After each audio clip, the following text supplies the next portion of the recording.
What's going on, church fam? It's Church Life bringing y'all another video. So today's title, 4 steps to replace bad habits with good ones. Let's get into it. Habits are formed when we get into a routine of doing something. So that's why step 1 is identifying the routine. It can be hard breaking certain habits that are bad because of the rewarding feeling it may bring. But you must ask yourself, how does it make you feel after that moment of satisfaction is over? So in order to replace a bad habit with a good one, you first must identify your routine and begin to change that route one step at a time. For example, many habits are empowered by isolation because there's no one around you to tell you to stop or lead you down a better path. And other bad habits are empowered by hanging around people that's engaged in doing the same thing. And those are just a few examples to pay attention to when you start to feel like you're beginning to slip back into that certain thing that you're trying to overcome. Because we must learn the problem in order to solve it. And the only way to do that is that we be brutally honest with ourselves. So that's why step 2 is be brutally honest with yourself. The reason why you must be brutally honest with yourself is because the enemy works through deception.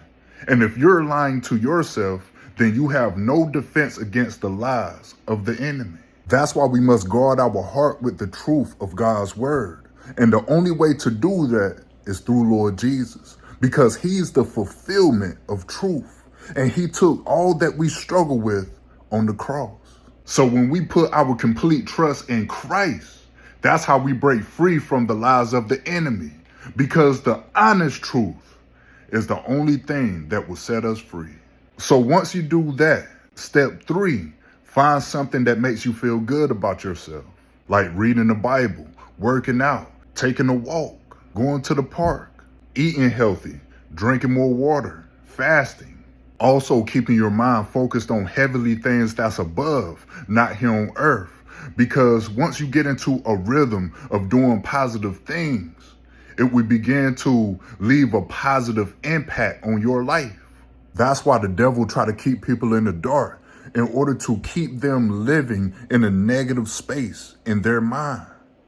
And the more that depression start to settle in your mind and heart, it becomes harder to break that bad habit of whatever it is you're struggling with. So don't continue to live in that space of accepting something that you can overcome. You must take back your power from the devil by giving all that you struggle with to Lord Jesus. Because Lord Jesus is going to give you the strength to overcome whatever it is you're struggling with. Step 4. The strength and reward of saying no. You must become very familiar with the power of saying no so you won't fulfill the desires of the flesh. Because the reward of saying no is what brings joy to our soul. Because now you're finding something that gives you a higher reward rather than saying yes to sin. Also, when you say no to any form of temptation that leads to bad habits, that strengthens our relationship with the Heavenly Father. Because blessed are those who endure temptation, for when they are tried, they shall receive the crown of life that the Lord promised to them that love him. These are 4 steps to replace bad habits with good ones. I pray this bless you. In Jesus' name, amen.